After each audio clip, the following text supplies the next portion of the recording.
Demi Allah, saya bersumpah akan memenuhi kewajiban Presiden Republik Indonesia dengan sebaik-baiknya dan seadil-adilnya.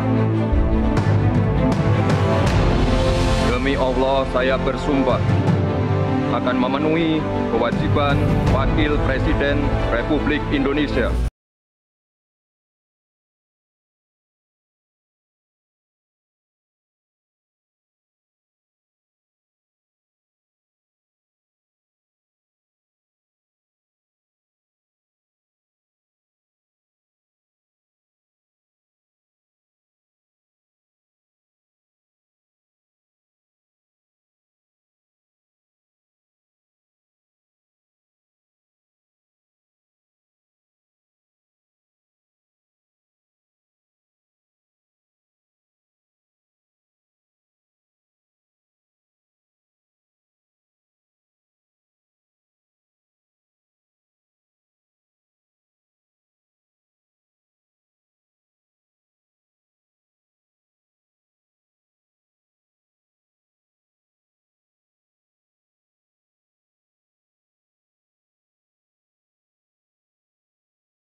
Bekerja mengabdi dengan tulus ikhlas untuk rakyat.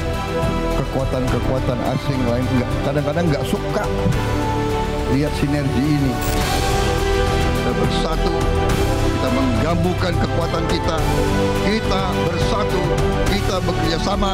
Kita akan buktikan itu. Pemimpin-pemimpin Indonesia mau dan bisa bekerja sama.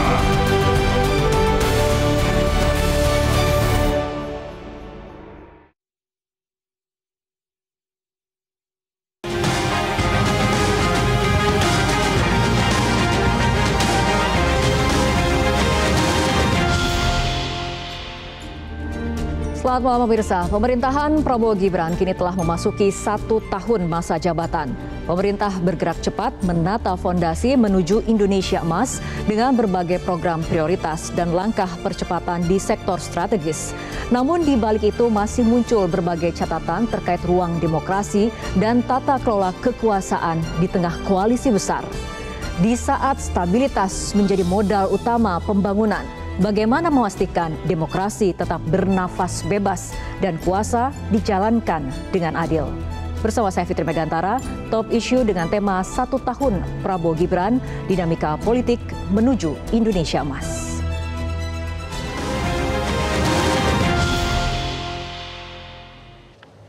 Dan pemirsa telah hadir bersama kami di studio Metro TV, narasumber. Saya akan mulai dari sebelah kiri saya terlebih dahulu. Ada pengamat politik Mas Jayadi Hanan. Selamat malam Mas Jayadi.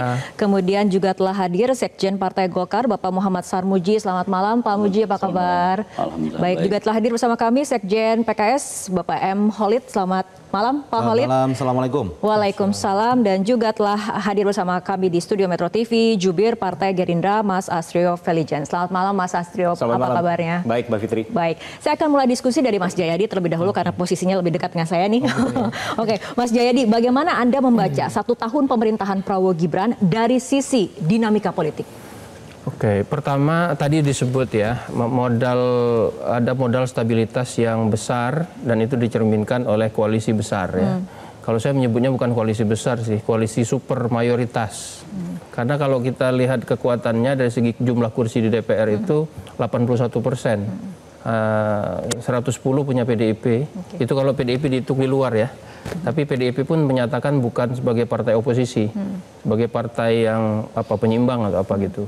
Jadi kalau kita bicara stabilitas politik, maka stabilitas politiknya terutama dalam pengertian hubungan antar elit politik itu memang setahun ini tampak sangat kuat ya, stabil gitu. Tidak ada perbedaan-perbedaan penting. Itu tadi karena mereka semua berada dalam satu koalisi yang sama. Tetapi stabilitas politik yang seperti itu sebetulnya itu hanya arti sempit. Stabilitas politik sebetulnya harus ditopang bukan hanya oleh kohesivitas antar elit yang berkuasa di pemerintahan, tapi juga dia harus memiliki stabilitas itu memberikan kemampuan untuk melakukan kontrol internal terhadap jalannya pemerintahan. Karena itu diperlukan suara-suara oposisi. Nah itu yang kurang selama satu tahun ini. Jadi ada stabilitas politik di tingkat elit, tetapi kontrol internal di tingkat elitnya menjadi berkurang. Maka kita agak sulit mendengar atau jarang mendengar adanya kritik-kritik yang sifatnya oposan terhadap yang membahas secara dalam detail kebijakan-kebijakan yang diajukan oleh pemerintah. Itu saya kira yang pertama ya. Yang kedua saya kira karena stabilitas politiknya didasari oleh koalisi yang sangat besar itu, maka konsekuensinya adalah terjadi pembagian kekuasaan antar kelompok, antar partai gitu ya. Dan itu kemudian berkonsekuensi pada besarnya kabinet. Nah, besarnya kabinet itu kemudian di tingkat naratif itu menjadi tidak sesuai dengan keinginan presiden untuk melakukan efisiensi di segala hal. Itu yang kedua. Nah, yang ketiga kemudian nanti itu akan berujung pada stabilitas juga ditunjukkan oleh adanya stabilitas kabinet. Nah, di baru satu tahun pemerintahan, stabilitas kabinet itu tampak sudah mulai goyang karena baru satu tahun pemerintahan sudah terjadi reshuffle yang cukup besar dan beberapa kali. Nanti, jadi itu bisa kita lanjutkan tuh catatan-catatannya. Jadi catatan positifnya adalah kohesivitas elit politiknya bagus. Cuma memang kemudian itu belum tercermin menjadi kebijakan-kebijakan dan kontrol internal yang memadai. Catatan yang cukup panjang dari Mas Jayadi. Saya akan ke Mas Astrio untuk memberikan tanggapannya. Tadi ada catatan mengenai stabilitas politik yang ada di tingkat elit, tapi kontrol di tingkat elit kurang. Kemudian ada pembagian kekuasaan dan stabilitas kabinet yang sepertinya mulai goyang. Nah, ini tanggapannya seperti apa? Catatan dari Mas Astrio. Ya, Mbak Fitri, pertama-tama kita harus menyadari bahwa cerminan dari yang kita lihat hari ini, di mana koalisi ini diisi oleh banyak sekali partai politik, merupakan cerminan daripada persatuan. Di mana Presiden Prabowo dalam berbagai kesempatan selalu menyampaikan bahwa untuk membangun Indonesia, agar Indonesia dapat bergerak menjadi sebuah negara yang maju, maka diperlukan persatuan dan kerukunan di tingkat elit-elitnya. Tetapi jangan salah Mbak Fitri, persatuan ini bukan berarti dilakukan dengan mengesampingkan checks and balances. Kita di sini memiliki DPR RI sebagai salah satu cabang lembaga negara yang memang tujuan utamanya adalah menjadi mitra untuk mengawasi fungsi-fungsi dari pemerintahan. Dan dalam hal ini bahkan kalau kita lihat dalam hampir semua raker maupun RDP yang dilakukan di DPR itu semuanya sudah dilakukan secara terbuka, bahkan secara live streaming. Dan ini masyarakat dapat menilai kader-kader bahkan dari Partai Gerindra sendiri pun itu justru yang seringkali berada di dalam garda terdepan. Walaupun komposisi parlemen tadi dikatakan oleh Mas Jayadi 80%. Ya, tapi tentu saja kalau bisa dilihat dari catatan rapat-rapat kerja katakanlah, banyak sekali kader-kader Partai Gerindra yang berada di garda terdepan untuk melakukan kritik-kritik konstruktif, memberikan masukan-masukan kepada pemerintah, manakala program-program itu belum dijalankan secara optimal atau program-program tersebut kurang dirasakan manfaatnya oleh pada masyarakat. Jadi ini merupakan sistem daripada tatanan negara kita yang harus kita jaga. Kita ingin memastikan Partai Gerindra bahwa program-program yang diinisiasi oleh pemerintah ini berjalan dengan sukses, bukan hanya baik di atas kertas saja. Untuk dapat berjalan dengan sukses, maka eksekusinya perlu baik. Nah, disinilah peran daripada parlemen untuk memastikan, mengingatkan, mengawasi mitra-mitra dari pemerintahan supaya program-program ini dapat berjalan dengan baik. Lalu yang kedua adalah kita harus menyadari terkait dengan reshuffle. Reshuffle itu merupakan hak prerogatif daripada presiden, di mana beliau dengan saat kapanpun dengan alasan beliau dapat melakukan penyegaran atau pergantian pemain. Dan dalam hal ini reshuffle yang dilakukan tentu saja adalah dalam rangka penyegaran tim yang dilakukan semata-mata hanya untuk apa? Agar pelaksanaan dari program ini dapat semakin optimal. Toh juga sudah kita saksikan bahwa pergantian ini juga dilakukan dengan sangat sejuk. Menteri-menteri yang juga telah purna tugas juga masing-masing diberikan surat terima kasih langsung oleh presiden. Jadi ini merupakan salah satu bentuk menjalankan roda pemerintahan yang baik. Ketiga, Mbak Fitri, terakhir adalah spirit utama daripada efisiensi ini justru semakin terjaga. Kita ingat di awal tahun ini ada Inpres 1 tahun 2025 di mana pemerintah berhasil menghemat kurang lebih sekitar 300 triliun. Dengan apa? Bukan menghilangkan spending-spending itu, tapi mengalihkan spending-spending yang tadinya tidak berkualitas atau kurang berkualitas menjadi spending yang dapat dirasakan manfaatnya langsung oleh masyarakat. Jadi ini merupakan contoh bahwa roda pemerintahan ini sekarang memang semuanya dilakukan semata-mata untuk kepentingan rakyat. Oke, baik. Dari Pak Sarmuji, Golkar sendiri memandangnya seperti apa satu tahun pemerintahan Prabowo Gibran ini? Ya, kami melihat pemerintahan Prabowo Gibran sekarang berada pada jalur yang sudah benar ya. Program-program Pak Prabowo sudah berlangsung dengan baik dan Kalaupun ada kelemahan-kelemahan itu bagian dari sesuatu yang harus kita sempurnakan bersama. Tadi disampaikan check and balances di parlemen juga sudah berjalan dengan cukup baik. Bahkan saya sebagai ketua fraksi merasakan tidak ada hambatan kita untuk mengkritik menteri atau pemerintah sekalipun dalam pengambilan kebijakan dengan motif untuk melakukan penyempurnaan. Salah satu contoh lah, program yang sangat diandalkan oleh Pak Presiden, misalkan program makan bergizi gratis. Suara-suara yang menyampaikan opsi kebijakan untuk bisa dipikirkan, dicerna ulang, itu juga ada di parlemen. Misalkan salah satu contoh anggota fraksi Golkar menawarkan dengan banyaknya persoalan MBG, ada yang menyatakan coba kalau lewat komite sekolah bisa nggak gitu. Itu kan tidak terhalangi, disampaikan juga tidak terhalangi. Cuman memang apakah itu ditindaklanjuti tentu butuh kajian yang lebih mendalam karena setiap kebijakan pasti ada plus dan minusnya. Setiap kebijakan pasti ada konsekuensi logis selanjutnya dan itu semua harus kita timbang sama-sama. Oke, dari Pak Holid catatan PKS seperti apa? Menurut kami ini langkah yang dimiliki oleh Presiden Prabowo ini sudah sangat baik. Karena apa? Dalam 1 tahun pemerintahannya, beliau sudah bisa, pertama tadi disampaikan oleh Pak Jayadi, konsolidasi politik. Tentu Mas Jayadi pasti ingat dulu bagaimana Presiden sebelumnya, biasanya di tahun 1 hingga 2 tahun pertama, itu proses konsolidasi politik itu tidak mudah dilakukan. Tidak mudah dilakukan. Dan saat ini stabilitas dan konsolidasi politik itu dilakukan dengan baik. Itu yang pertama. Itu modal yang sangat besar. Sehingga pemerintahan bisa menjalankan program-program unggulannya dengan lebih baik. Tanpa harus ada kegaduhan di politik. Yang kedua, yang perlu menjadi catatan kita saat ini adalah bagaimana kebijakan publik, program unggulan dari Presiden Prabowo itu didesain dan diimplementasikan dengan baik.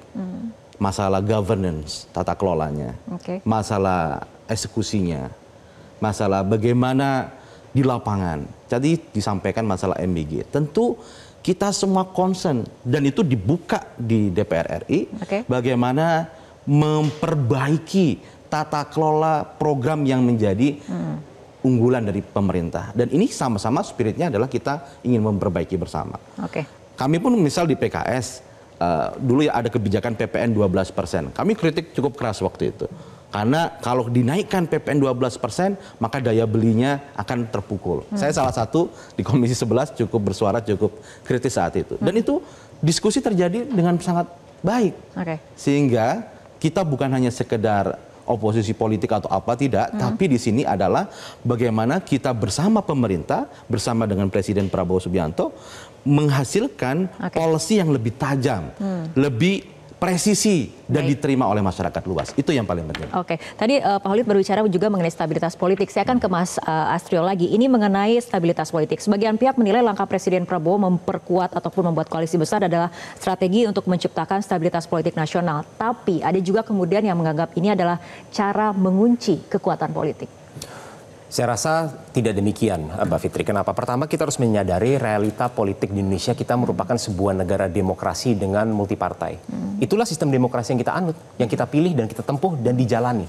Nah, maka daripada itu kita harus memastikan bahwa kekuatan-kekuatan politik ini terkonsolidasi dengan baik. Tujuannya agar apa? Agar semuanya dapat secara bersama-sama, secara bahu-membahu, bekerja keras agar menyukseskan program-program yang telah dicetuskan oleh pemerintahan yang dipimpin oleh Presiden Prabowo. Tetapi Mbak Fitri, saya ingin menggarisbawahi pernyataan dari Presiden yang bukan hanya sekali dua kali yang disampaikan oleh beliau, tapi berkali-kali disampaikan, yaitu bahwa apa? Kita tidak boleh abai. Kita tidak boleh menutup mata terhadap kekurangan-kekurangan yang sampai hari ini memang masih ada. Yang dimana belum semua masyarakat menikmati manfaat-manfaat daripada program-program yang dijalankan, belum sepenuhnya bahkan menikmati hasil-hasil daripada kemerdekaan. Nah, tujuan daripada program-program yang dicetuskan, program makan bergizi gratis, program koperasi desa merah putih, sekolah rakyat. Ini semua dibangun untuk apa, Mbak Fitri? Yaitu agar bagaimana caranya kita dapat menciptakan kesejahteraan sosial untuk seluruh rakyat Indonesia. Membangun ekonomi bukan ini dari top down, tapi membangun ekonomi bottom up. Dari daerah dibangun ekonominya agar bukan hanya pertumbuhan ekonomi yang kita dapat, tapi kita juga dapat pemerataan ekonomi. Kita berinvestasi pada investasi yang paling penting, yaitu adalah sumber daya manusia kita. Kita berinvestasi kepada anak-anak kita melalui program makan bergizi gratis, yang memang hasilnya tidak bisa kita lihat besok, tapi hasilnya baru akan terlihat mungkin 5, 10, sampai 15 tahun lagi ketika anak-anak tersebut tumbuh besar dan masuk ke dalam tenaga kerja, dunia kerja. Oke, saya akan tunggu tanggapan dari Mas Jayadi, tapi kita harus ikuti jeda berikut, dan di segmen berikutnya kita juga akan membahas mengenai penegakan hukum. Pemirsa, tetaplah bersama kami.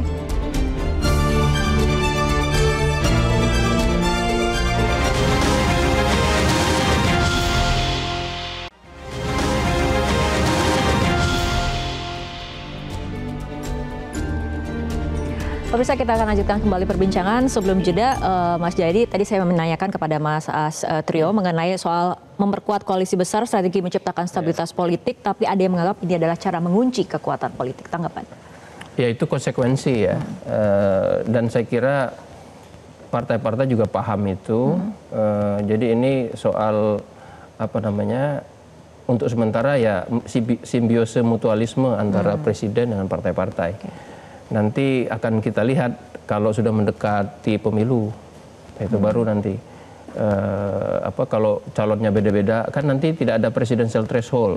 Ya bisa aja kalau calonnya beda-beda akan muncul perbedaan-perbedaan aspirasi sehingga tidak sesolid yang dulu lagi.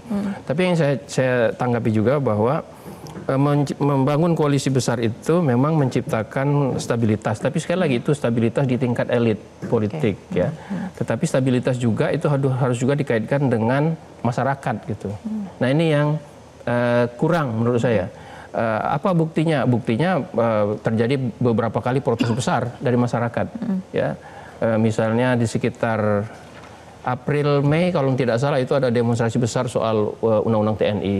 Dan yang baru masih kita ingat adalah akhir Agustus sama awal September kan. Itu suatu protes yang sangat besar yang kemudian ditindaklanjuti antara lain oleh presiden dengan reshuffle. Gitu. Itu kan menunjukkan bahwa ada konsolidasi politik yang tidak selesai.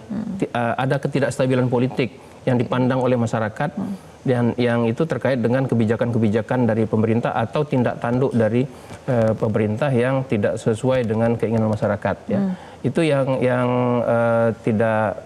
yang harus diakui itu. Dan yang kedua adalah kalau konsolidasi politik seperti kata Mas Khalid tadi sudah betul-betul selesai, pertanyaannya adalah mengapa yang harus kita lihat konsolidasi politik itu tidak tercermin secara baik dengan adanya kebijakan-kebijakan yang tidak konsisten. Ada istilah no viral, no justice misalnya. Kita masih ingat ada kebijakan misalnya tentang yang gonta-ganti. Misalnya kebijakan soal kepemilikan pulau antara Aceh sama Sumatera Utara. Lalu ini yang terkait dengan Kanda Bahlil sedikit soal gas 3 kg yang tadinya tidak boleh dijual eceran lalu dibalikin lagi. Lalu ada soal tambang di Papua ya, di Raja Ampat. Kebijakannya yang bolak-balik gitu. Ada juga isu soal selain MBG, tentu saja MBG itu sangat disorot dari segi implementasi dan konsekuensi atau dampak. Jadi konsolidasi politik yang sudah dilakukan dengan baik di awal itu belum tercermin dengan kebijakan-kebijakan yang smooth, baik dari segi perencanaan maupun pelaksanaannya. Dan itu kemudian berujung pada kabinet yang mengalami reshuffle gitu. Biasanya setahun pertama itu sudah orang-orang yang duduk itu sudah diminta untuk bekerja terlebih dahulu, baru kemudian direshuffle setelah 1 tahun. Ini belum sampai 1 tahun, sudah mengalami reshuffle karena persoalan-persoalan yang real di masyarakat. Baik. Mas Khalid, tanggapannya? Ya. Kalau kita lihat, tadi saya sampaikan bahwa kita mengkomparasi biasanya seorang presiden terpilih di tahun pertama, dia harus melihat relasi eksekutif legislatif. Untuk bisa bagaimana terkonsolidasi di sana. Dan apa yang dilakukan oleh Presiden Prabowo relatif cukup berhasil di sini. Sehingga relasi positif antara eksekutif dan legislatif hand in hand bergerak bersama. Kalau ada perbedaan dalam hal implementasi policy, itu hal yang sangat lumrah. Kenapa? Karena dalam proses mengeksekusi kebijakan, itu tentu ada pilihan-pilihan kebijakan. Kadang dicoba sukses, kadang dicoba gagal. Dan ini adalah sebuah proses learning di sini.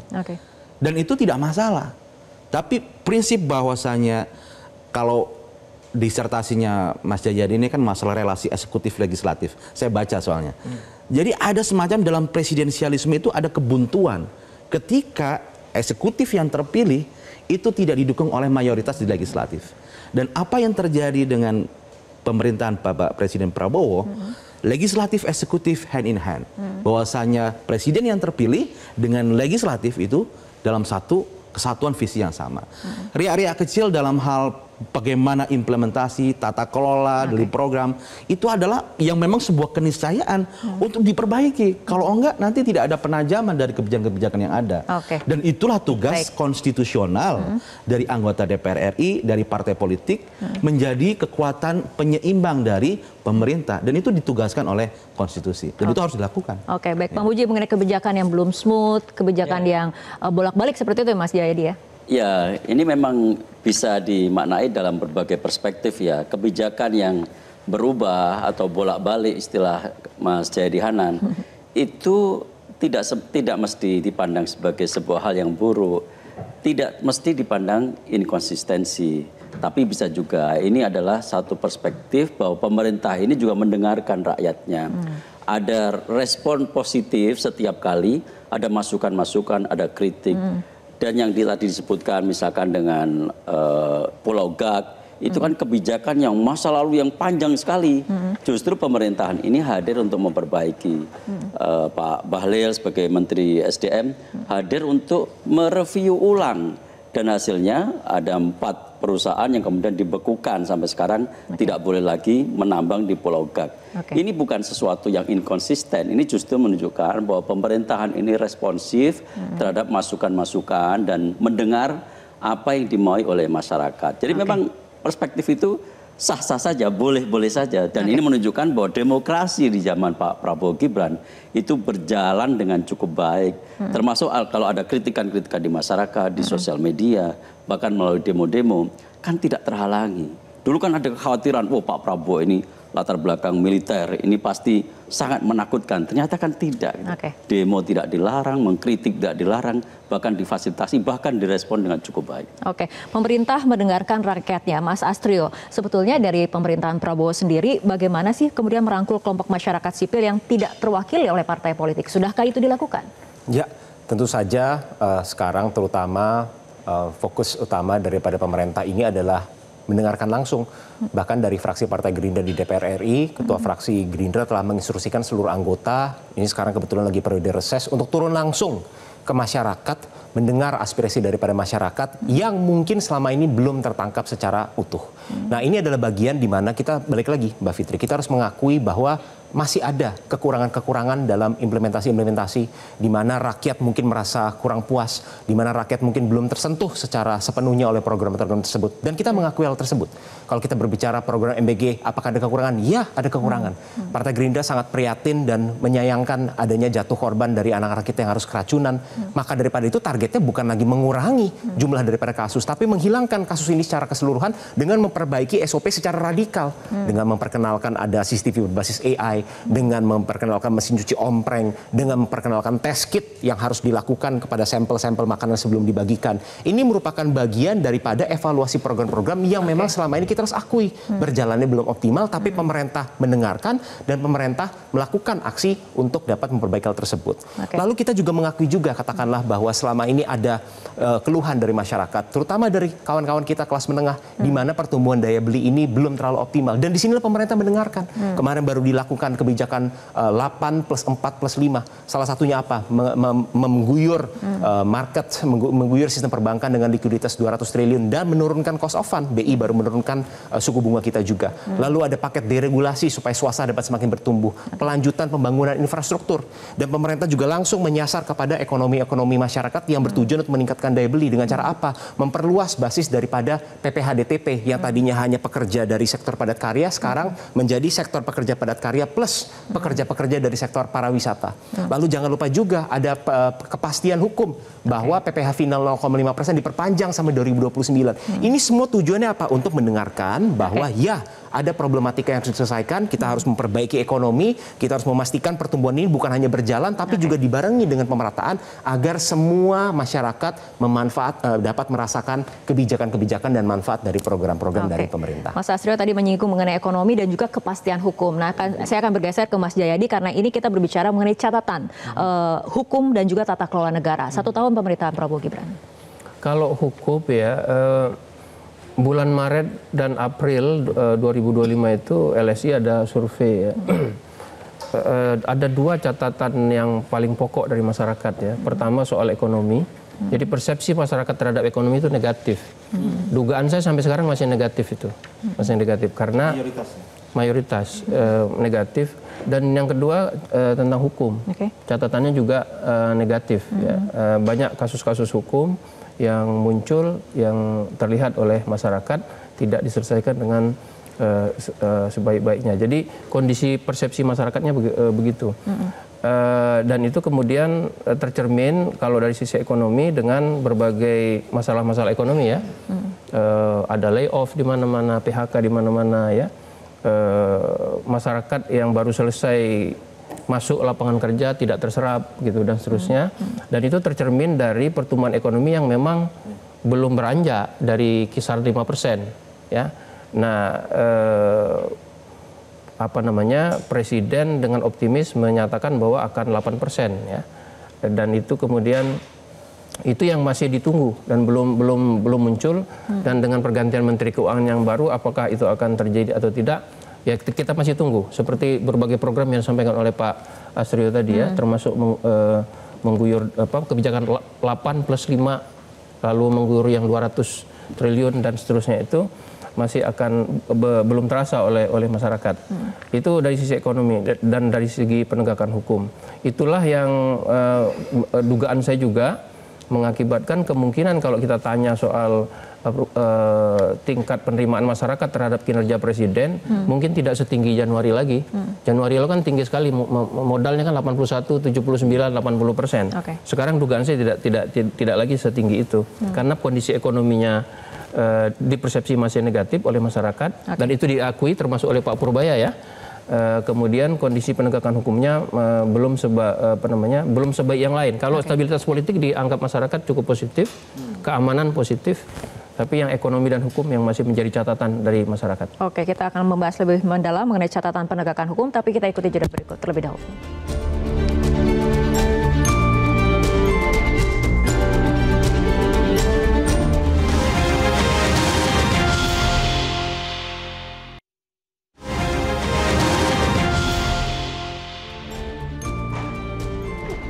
Pemirsa, kita akan lanjutkan kembali perbincangan. Saya akan ke Pak Sarmuji terlebih dahulu. Pak Sarmuji, di awal masa jabatan Presiden sempat berjanji bahwa hukum akan menjadi panglima. Nah, menurut Anda ini komitmen penegakan hukum di hadapan kekuasaan ataupun kepentingan politik seperti apa sejauh ini sudah berjalan? Sejauh ini Presiden konsisten ya. Jadi tentang penegakan hukum Presiden tidak tebang pilih. Presiden bahkan pada orang yang dulu dekat dalam sejarahnya juga tidak menghalangi penegakan hukum berjalan. Salah satu contoh lah misalkan Reza Khalid ya. Saya tahu benar dulu Pak Reza Khalid itu pendukungnya Pak Prabowo waktu nyalon yang tahun keberapa, karena saya pernah sama-sama mendukung beliau dan Reza Khalid rumahnya di Polonia itu kalau nggak salah rumahnya Reza Khalid. Jadi itu kawan beliau gitu. Tapi apa daya kalau itu memang dia punya masalah hukum, Presiden tidak kemudian menghalangi aparat penegak hukum, jangan dihukum itu Reza Khalid, itu kawan saya. Enggak. Jadi itu menunjukkan bahwa Pak Presiden memiliki sikap yang jelas terhadap penegakan hukum.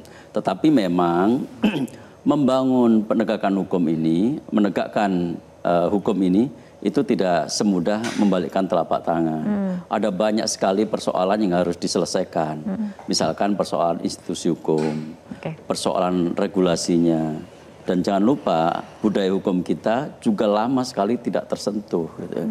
Ini yang menjadi PR barangkali harus diselesaikan. Kalau budaya hukum itu bisa berjalan dengan bagus, ya sebenarnya penegakan hukum itu juga lebih mudah untuk dilakukan. Apalagi kalau institusi hukumnya ditata. Dan saat ini kan ada program baik ini dari Pak Presiden, misalkan reformasi Polri. Itu sesuatu yang sangat dinanti, yang selama ini tidak tersentuh dalam beberapa dekade, dalam beberapa periode ini tidak dilakukan reformasi Polri. Hari ini itu dilakukan. Dan saya berharap betul reformasi Polri itu bisa berjalan sebagaimana yang diinginkan oleh Presiden. Oke, Pak Khalid mengenai reformasi Polri? Ya, tentu masyarakat itu sangat berharap ya. Bicara tentang penegakan hukum itu apa sih sebenarnya nilai yang paling dipentingkan? Itu adalah sense of justice, rasa keadilan. Itu yang pertama. Yang kedua adalah kepastian hukum. Kepastian hukum. Yang pertama, rasa keadilan. Sebagaimana kemarin ada peristiwa kerusuhan dan kemudian ada yang menjadi korban, saudara kita, maka sebenarnya ada keinginan, ada sebuah penegakan hukum yang transparan, yang adil dan accountable. Maka ini sebenarnya momentum reformasi Polri dan apa yang disampaikan oleh Presiden Prabowo harus kita dukung. Bagaimana reformasi Polri ini menjadi momentum agar perbaikan institusional Polri ini menjadi lebih baik, ya. Karena Polri adalah sahabat masyarakat, ya, bukan musuh masyarakat. Ini yang pertama. Yang kedua, masalah kepastian hukum. Kenapa penting itu kepastian hukum? Karena itu berdampak kepada ekonomi. Kita ini masalah terbesar ekonomi kita itu adalah dari sisi kelembagaan. Ada indikator kalau di ekonomi selalu mengatakan I-Core. I-Core ini adalah menunjukkan bagaimana sebuah rules, aturan main itu bagus atau tidak. Nah, I-Core kita itu termasuk yang tertinggi di ASEAN. Ya. Sehingga investasi, kemudian praktek bisnis dan sebagainya itu tidak maksimal. Ya. Kalau kita ingin tumbuh lebih tinggi, semua ekonomi itu konsensusnya sepakat. I-Core harus diturunin dari 6,5 jadi 4. Baru tuh tumbuh ekonomi menjadi 8%, lapangan kerja akan tercipta. Dan kita harus dukung Presiden Prabowo bagaimana menciptakan hukum yang adil. Yang kedua adalah adanya kepastian hukum sehingga ekonomi menjadi tumbuh lebih baik. Oke, Mas Astrio, Astacita reformasi hukum dan pemberantasan korupsi sebagai salah satu prioritas utama. Anda menilai apakah memang sudah dijadikan prioritas utama dalam 1 tahun ini? Ya, tentu saja Mbak Fitri. Dan saya sepakat tadi dengan apa yang disampaikan oleh Bang Khalid bahwa penegakan hukum ini dan kepastian hukum ini menjadi sangat penting karena ujung-ujungnya ini akan berdampak kepada misi kita untuk mencapai pertumbuhan ekonomi dan pemerataan ekonomi yang optimal. Saya ingin mengajak kita flashback sedikit. Baru saja pemerintah telah berhasil menyita aset-aset daripada tambang timah ilegal yang berada di Bangka Belitung, di mana aset yang disita itu mencapai kurang lebih sekitar 6 triliun dan bahkan potensi kerugian negara itu ditafsir mencapai sampai mendekati 300, kurang lebih di angka 300 triliun.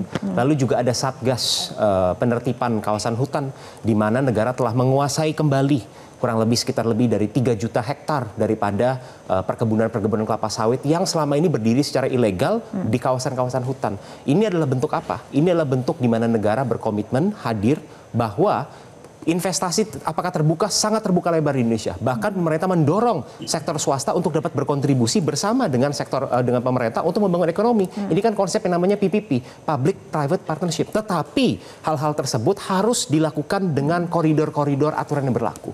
Harus dilakukan dengan mematuhi hukum yang berlaku. Tidak boleh dilakukan secara ilegal. Harus dilakukan dengan membayar pajak sesuai dengan aturan-aturan yang berlaku. Nah, inilah momentum-momentum yang memang sudah dijalankan dan kedepannya kami harapkan ini dapat menciptakan semakin besar trust daripada investor-investor baik dari luar negeri maupun yang bersumber dari dalam negeri. Agar kedepannya kenapa? Agar kita dapat menciptakan banyak investasi dan kedepannya kita bisa menciptakan lebih banyak lapangan pekerjaan berkualitas. Hari ini lebih dari 50% ekonomi kita ditopang oleh konsumsi dalam negeri. Nah, ini kedepannya harus semakin berubah proporsinya. Porsi daripada investasi terhadap ekonomi kita harus semakin bertumbuh. Nah, caranya apa? Salah satunya adalah dengan memastikan bahwa kepastian hukum dan penegakan hukum ini berjalan dengan optimal dan berjalan equal terhadap semuanya. Tidak hanya tajam ke bawah dan tumpul ke atas, tapi semuanya equal terhadap semua warga negara Indonesia dan bahkan semua orang yang berada di Indonesia. Oke, Mas Jayadi tanggapannya? Ya, saya kira saya setuju ya. Hukum itu jadi salah satu sumber masalah di banyak hal. Kenapa jadi sumber masalah? Karena orang atau aparat yang harusnya menegakkan hukum kena hukum kan. lembaga yang harus menegakkan hukum banyak juga kena hukum. Akibatnya kemudian tingkat kepercayaan masyarakat kepada lembaga-lembaga hukum kita, terhadap penegak hukum kita itu masih rendah dibandingkan dengan yang lain, termasuk Polri, termasuk KPK misalnya. Saya kira KPK itu menjadi salah satu PR besar bagi pemerintahan ini untuk mengembalikan tingkat kepercayaan masyarakat seperti dulu lagi. KPK kan biasanya paling nomor 3 atau nomor 2 setelah Presiden dan TNI. KPK nomor 3 kadang nomor 2 gitu. Sekarang KPK jauh di bawah gitu. Demikian juga dengan lembaga-lembaga hukum yang lain. Jadi tentu saja kita paham bahwa itu tidak bisa selesai dalam 1 tahun pemerintahan. Karena itu supaya lebih fair saya kira oke lah kita mendengarkan hari ini bahwa penegakan hukum, reformasi Polri menjadi prioritas. Nah kita lihat 2 bulan, 3 bulan, setahun ke depan apakah itu betul-betul terjadi atau tidak. Misalnya sekarang masyarakat bertanya-tanya, Presiden kan di salah satu tuntutan masyarakat di yang 17+8 itu adalah reformasi Polri kan, maksudnya itu Kapolrinya diganti gitu. Tapi Presiden belum tampaknya melakukan itu, tapi membentuk apa istilahnya komite khusus reformasi yang dipimpin oleh Pak Doviri ya gitu. Lalu apa hubungan itu kemudian dengan komite reformasi Polri yang dibentuk sendiri oleh Polri ya, oleh Polri secara internal? Bagaimana itu yang menjadi pertanyaan-pertanyaan masyarakat gitu. Tentu saja kemudian saya kira masyarakat Indonesia ini masyarakat yang sangat sabar ya, baik, masih mau nunggu gitu, masih mau nunggu sehingga karena ini masih 1 tahun pemerintahan, oke, isu-isu yang terkait dengan hukum karena itu tidak mudah, maka ditunggu realisasinya ke depan. Cuman yang nggak bisa menunggu yang itu tadi soal ekonomi.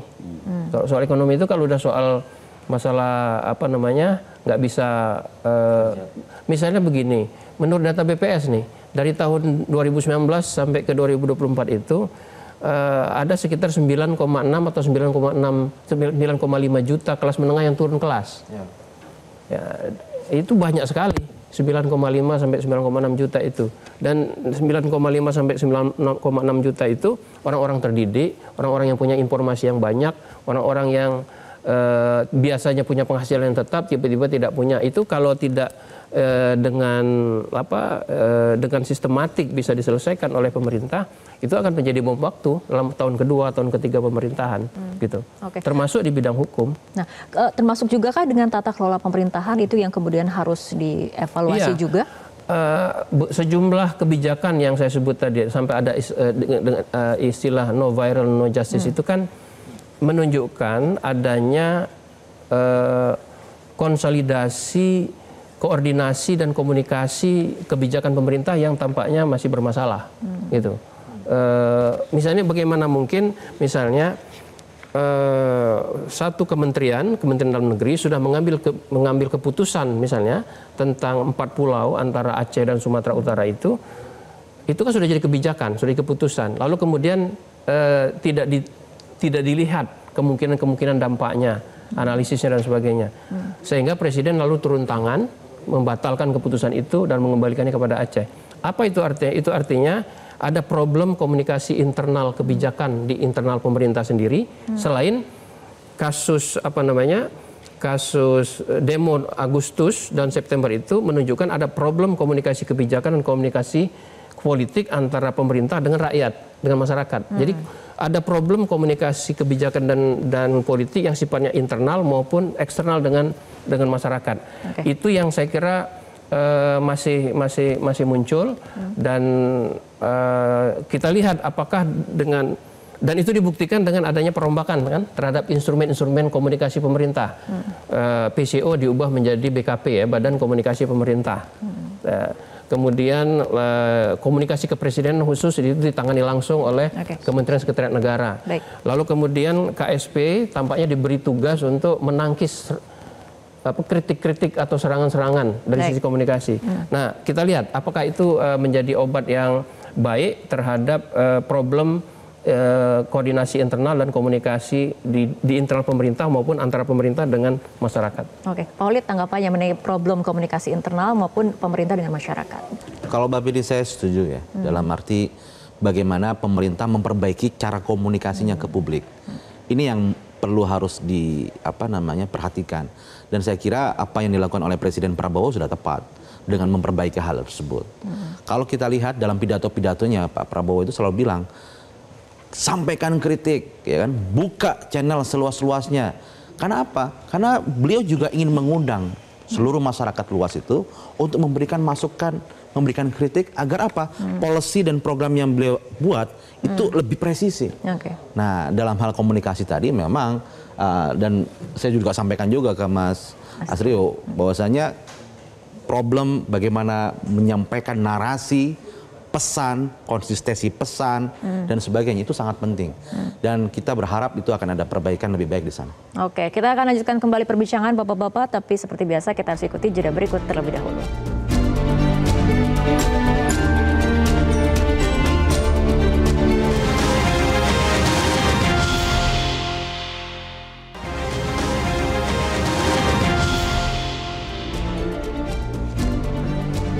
Pemirsa, kita akan lanjutkan kembali perbincangan. Mungkin bisa ditanggapi kembali Pak Sarmuji sebelum tadi kita jeda iklan soal penegakan hukum ataupun komunikasi terakhir kemudian sempat disoroti oleh Mas Jayadi. Jadi memang ada satu hukum ya, ada satu teori bahwa tidak ada gelap sebenarnya. Yang ada adalah ketiadaan cahaya. Apa yang dilakukan oleh pemerintah sebagus apapun kalau itu tidak diterangkan dengan baik, maka masyarakat tidak tahu bahwa pemerintah sudah melakukan sebuah langkah yang baik.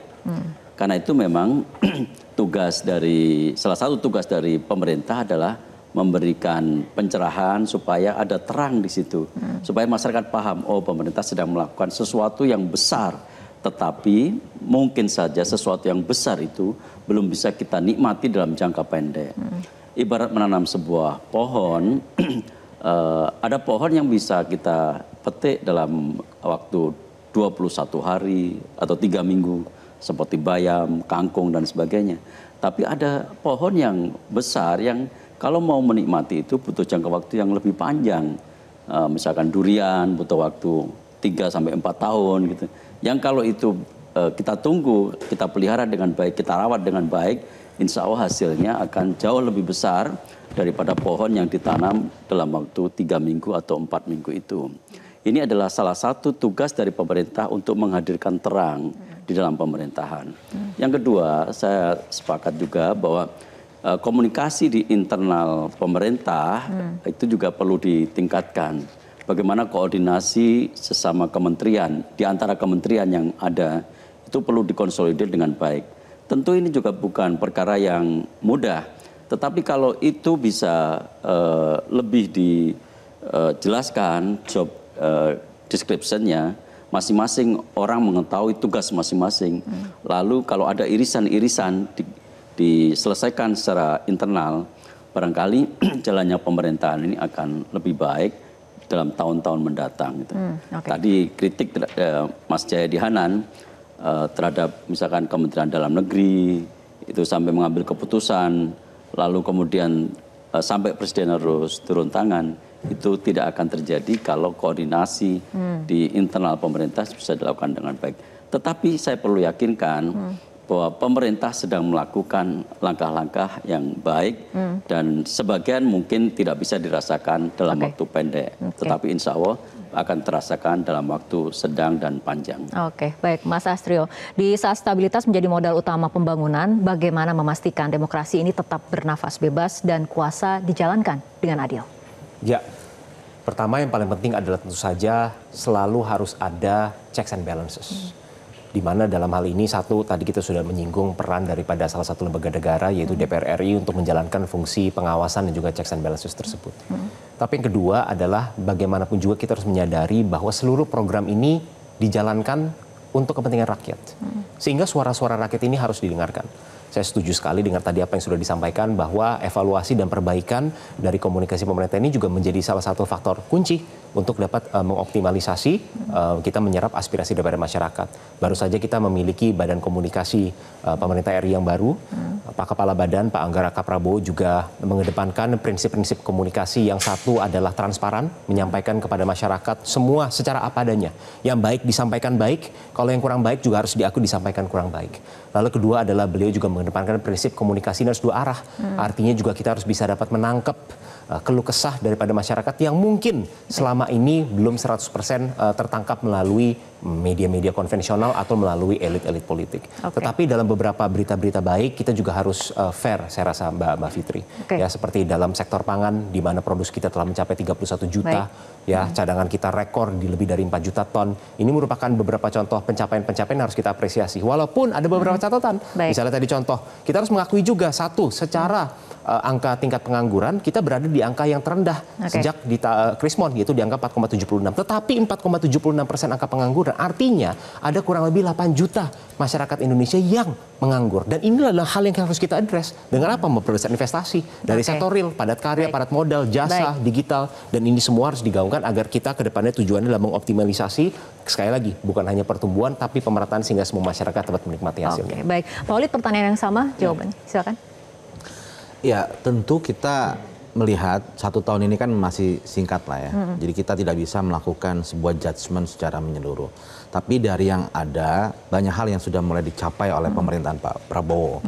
Saya lihat misal, isu yang paling penting saat ini adalah lapangan kerja.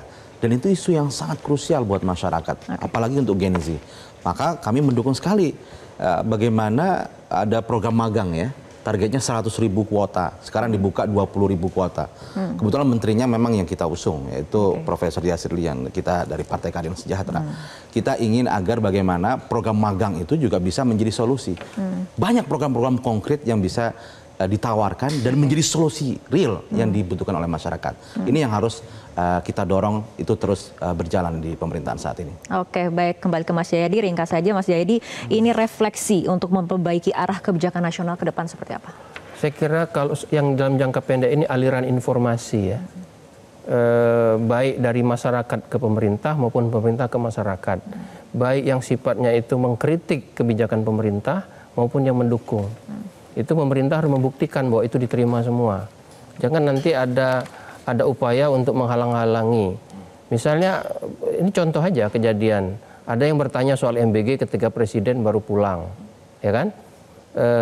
Wartawan itu kemudian dicabut kartu pers istananya. Itu kan terlepas dari mana kebijakan itu atau keputusan itu kan tanda-tanda bahwa ada upaya untuk menghalang-halangi aliran informasi yang seperti kata Pak Astrio sangat dibutuhkan oleh pemerintah.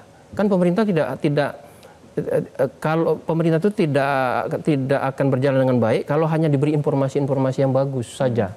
Tapi informasi-informasi yang buruk itu harus juga sampai gitu. Lalu yang kedua adalah itu tadi konsistensi informasi. Misalnya nih soal MBG itu, berapakah sebetulnya jumlah korban keracunan? Beda-beda tuh.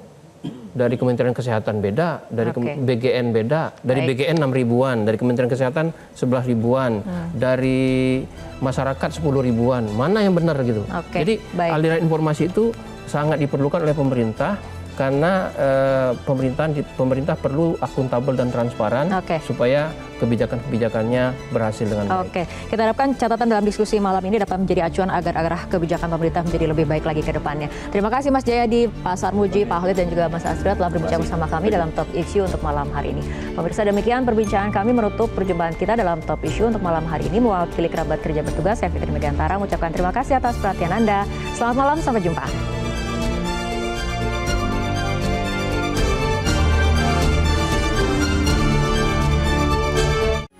Metro TV. Jelajahi cara baru mendapatkan informasi. Download Metro TV Extend sekarang.